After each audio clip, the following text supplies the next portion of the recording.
You are listening to the Girl Talk Podcast, Season 2, Episode 2. And my name is Carol. This is Alicia. Hey, I'm Tricia. And we're going to tackle a hard subject because, you know, the holidays, choo-choo, they're coming. They are. And for some of us, holidays are hard and for different kinds of reasons. So we're going to tackle that today. Tricia, of course, this will be your first Thanksgiving and Christmas without your mom. And so first of all, how you doing? Oh, I thought I was doing okay, but I just almost started crying when you started bringing up this topic. Yeah. I mean, I'm doing okay. I'm doing fine. You know, life is continuing, and we are doing our thing, and I am trying to enjoy moments with my father, knowing that I'll look back on them and be grateful for them, even the harder ones. Yeah. My sister and I are getting along well and working well together, and my husband is really trying to help and all this stuff, but I miss my mom. Sure. Yeah. I miss my mom so much. Yesterday I was in tears. I had 8 minutes by myself, you know, and it's those moments that you have 8 minutes that it starts to dawn on you. Yeah. And knowing that the holidays are coming up, I was just crying because I just miss her so much. And I will say this, I will say that God has been very good. He's been so good and provided me with comfort and provided me with love and reminders that he is there.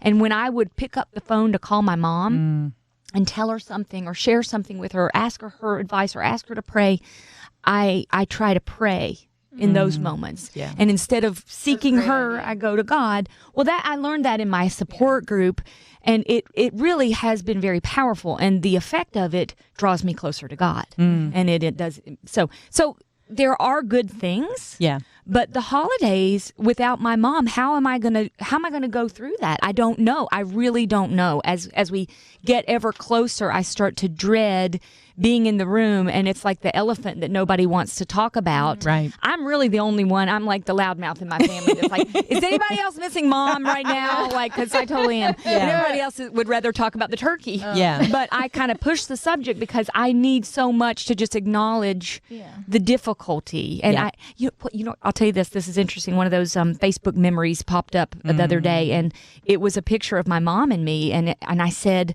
it was weird. I said, trying not to take a minute for granted. Somehow, I think because I had a couple of friends whose parents had passed it, that it was on my mind a little bit to try to appreciate the moments. And thank goodness that I did and was able to. But well, and your dad's going to have a very different holiday season this year. yeah, he's going to be gearing up for another surgery. Right. So all of that is happening. So, But I think you bring up an interesting point. I don't know if it's like, because I've lived in the South my whole life, so I don't know if this is like a cultural thing or not. Alicia, you can be our southern northern friend. But I think especially in the South, we like to don't mess your makeup up. I mean, your mascara. Let's talk about something else. And I think the fact that you're realistic about what you expect from the holidays is a healthy step, really. Yeah. Because when we went through that, the first holiday season without my dad, I felt like everybody wanted you to just, move along. Go on. But it's really not about what everybody else wants. And that's what I would give you. I would say, cry if you need to. Sit down and I did this. I'm a writer. I love to write. And so I sat down and wrote Dad a letter at Christmas time. That's precious. And, like a Christmas card or something. Yeah. And I was just, telling him kind of what had gone on since he passed, And it was cathartic for me. And I think that was the hardest thing, is like trying to pretend that it didn't happen when so much of the landscape of your family's different, Yeah. So do what you need to do. I think we need to give permission for each other to be in that place and to say, I'm not feeling it today. I don't want to, watch Hallmark Christmas movies. I want to, and it's okay. I have a lot of friends who give me a hard time because I'm a day after Thanksgiving, put up the tree. Day after Christmas, she comes down. Oh, That's really? No, like December has always been a difficult month for me. But since Dad died, I'm even more. And my daughter absolutely loves Christmas. Like, she would put a Christmas tree up in My kids are July. like that. She's already doing the countdown. Yeah, she's Yeah. already, and They people are love like, you need to put up a tree for her. And that's a hard thing for me. Yeah. Because there's so many memories that I have of our family, when we were younger, putting up the tree together. And Yeah. my dad never was involved. He sat on he put it in the stand and made sure it was straight did and the it hefty wouldn't work. fall down. But other than that, he would just sit on and go, yeah. But there were so many funny stories and memories around that. But so for me, that's a harder thing for Do me you to do. think it's helpful for some people who may say, like, listen, I'm just not into the holidays this year. I'm not even going to decorate. Like, I know especially people that become widows or widowers. I think it's a fine line. And they're like, I'm not doing anything. I don't want to celebrate. I don't want I don't to. want to do that. I think it's a fine line because there were, for different reasons, not really because of grief, but there was a Christmas where I did not want to celebrate, like, at all. And I had friends that were like, we're coming to your house and putting up a tree. And I'm like, no, you're not. I won't be home. And they caught me at home and brought a tree and decorated it and put it up. And that was a time where, that I needed because I was really in a dark place. And that was why I didn't want to celebrate. So I think there's a fine line, but there you really have to have a good relationship with somebody to know when to push and to know when to, That's true. back You up. have to have a lot of emotional bank Investment before you do that. Well, I'll tell you something that I'm learning through some of the grief work that I've been doing is you have to create a new normal. And so you participate in that. And the new normal might not be the old normal. Well, it won't be, of course, but you participate and you figure out some of the things that you want to do, what matters to you. In one of the grief support things that I saw, like when a husband lost his wife, so a spouse situation, and he really felt bereft. Well, he started to do something that he'd never done before, and I forget what it was. I don't know if it was like watching football or going out and chopping trees or something. I forget what it was, but the idea was it was something that he always kind of wanted to do but had never done because that wasn't what they did together. Right. But now that she's gone, he's going, well, what is it that's going to make me feel good about this time, that's going to help me glorify God and celebrate the season, but something for me. And so he created this whole new normal and new hobby for himself that's helped. And that's, I think the deal is you create the new normal, Right. and you participate in that. Yeah, and I think talking about it to people, I have a friend who lost her son, and one of her fears is that people will forget. Yeah. Yes. It would be. And so every once in a while, we'll have a conversation about her son. Yes. And she's like, nobody wants to talk about it because they're afraid I'll get upset. And I have experienced that about my dad because I have a sister who, she and I can tell stories all day long. Like, my dad was the biggest jokester that ever lived, and he was so funny. And so I tell stories all the time around here, and that's kind of my therapy. And everybody's not like freaked out because I'm talking about my dad again. But I have a sister who shares that. Now I have another sister who doesn't like to talk about it. It's hard for her. And so we'll do that when she's not with us. But I think it is to give each other permission to talk about it and to remember that person, and to remember all the good things. Yeah. Instead of just remembering the empty ache that you have because they're gone. Yeah. But I also think there's another kind of hard that the holidays, because anytime you get people together, people are crazy. Present company included. Yeah. So, I don't want to in any way minimize the grief aspect, but I know that relationships are hard, and everybody expects you to get together with people that you don't talk to all year for the holidays and act like the cleavers when you just want to grab a cleaver, sometimes. And Eddie Haskell shows up every single time. But I think there's some common thread in that. There are two things that I have started to do that have been very helpful for me. I don't know if you'll be like this or not, but these have been very helpful for me. One is I have to manage my expectations.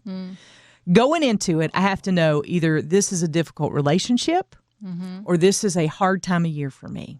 And so what does that look like? What is it that I need to do to either prepare or to kind of strengthen myself for, what's going to happen depending on the situation. So I have to manage my expectations. And then when I'm in the situation, I have to manage my emotions. Because during the holidays, we just tend to hand out the keys to our emotions and go, y'all drive for a while. Oh, that is a wow. What an bad analogy. plan. Yes. Well, and I think people need to give themselves permission to kind of have a little more control over the day. So like Thanksgiving is sometimes it can be a very long day, a very long meal, but if you're going to be in a situation where you're invited and you know it's going to be hard for you, maybe because it's the people, maybe because it's the conversation that may happen, you can say, listen, I'm not going to engage in politics. If that's the issue with my family and people are going to talk about politics and everybody's going to get riled up and get in a fight, Oh, my word. maybe you can go into it and saying, you know what? I've just decided I'm not going to talk about politics today. That's fair. And That's so fair. Don't wear your political T-shirt or your hat to Thanksgiving dinner. No pot stirring. You know, and maybe it's, I'm going to stir duck the out gravy. before dessert because I can only handle so much this year. Well, like set your own rules of, you don't have like to that. engage in the whole thing, the whole day, the way everybody else is going to. You can modify it and still participate and do it your way. Yeah, and I think that's expectations and emotions, and keeping a check on those things and saying, this is where I'm at, and I am an adult, and I can leave. Right. That's, yes. And what's the first thing that falls off during the busy holiday season?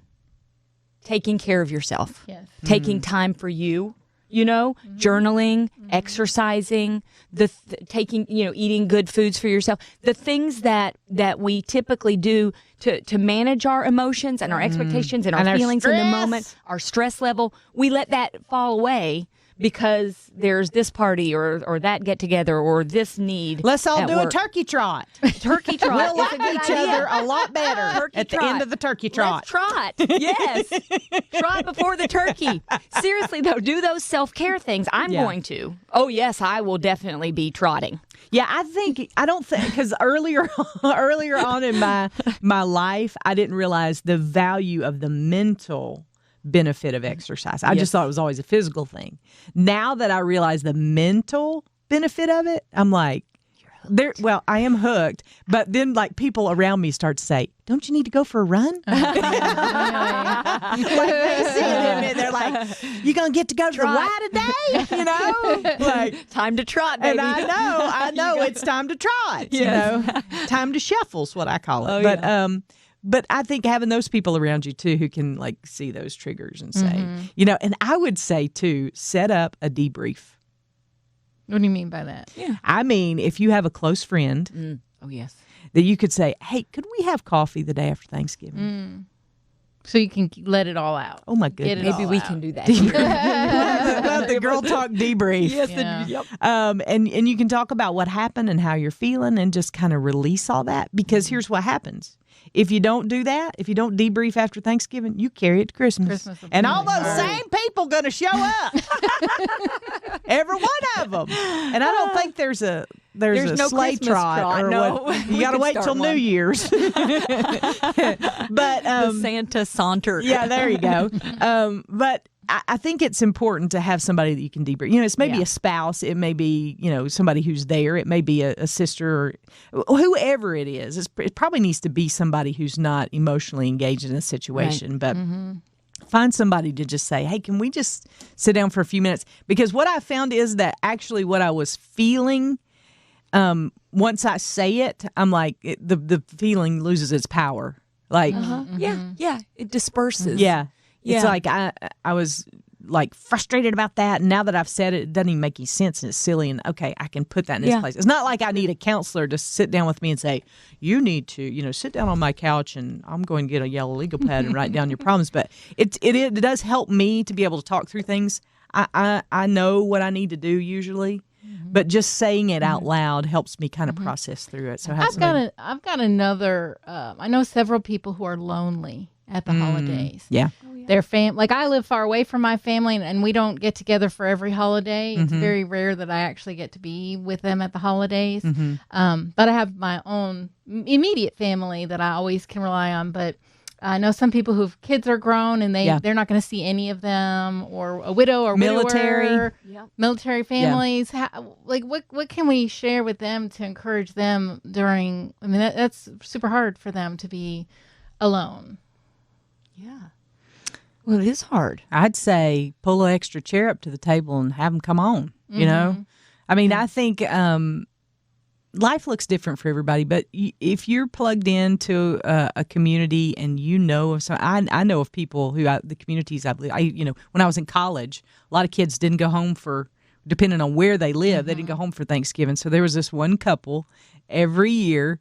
They just opened up their home, and anybody was welcome to come for Thanksgiving dinner. Cool. And they fixed They fixed a couple turkeys, and it was like you just knew that you showed up at their house, and it was fine. If there were kids who didn't get to go home for Christmas break was a little different because it's longer. But if you couldn't go home for Christmas, they had things all the time. So I think you just have to pay attention. You have to have your radar up, and sometimes it's okay to raise your hand and ask for help. That's what I was thinking. Yeah. Imagine, put yourself in that position if someone said to you, hey, I don't have anybody to spend Thanksgiving with or Christmas with. Do you suppose I could come over or something? How grateful would you be to have them? Because sometimes you don't know. You could send them to your family and you just stay at home. That's true. Do a little switcheroo. The old switcheroo. No, bait and switch. But I do. I think it's kind of like two things. If you are alone and you don't want to be, I mean, some people may want that alone time, but speak up and say, I'm going to be alone. So if you hear of anybody who has an extra seat, let me know. Yeah. And then we need to be the ones that if we are having a dinner or get together to reach out and invite, look for those people and ask them, what are you doing? If you know it's someone that has family that travels or they're not always going to see their kids or something like that, to invite, to be the inviter. It makes the holidays less hard when you're making somebody else's holiday less hard. Yeah. And what was the holiday all intended to do? Bring us together. Yeah. Help us focus on our blessings. Christmas, celebrate Jesus' birthday. Amen. And to know that there are better days ahead. The best is yet to come. There is hope. All those things that you can share. And it may not look like a big turkey at the head of your table. It may be like y'all going to Bojangles and getting you a Bo biscuit for Thanksgiving. I mean, there are all sorts of things. Don't think there again. Manage your expectations. Right. A new normal. Thanksgiving looks different for everybody. Christmas looks different for everybody. Just find ways that you can reach out. And if you are lonely, if you are struggling, don't be afraid to reach out to somebody. Raise your hand. Let people know that you could use a friend. And if we can do anything for you, pray for you, help you pray through the holidays, we're going to post some prompts on the Facebook page and get you engaged in the conversation there. So make sure you check that out. You are always welcome to email us, girltalk@thelightfm.org. We love you so much, and we pray that your holiday season is full of turkey trots and not any stress. No stress at all. But if it is, we'll be right here for you. And I'm sure that'll be an episode down the line somewhere. But we love you so much. Thank you for being a part of the Girl Talk podcast. And we'll see you next time we gather around these microphones.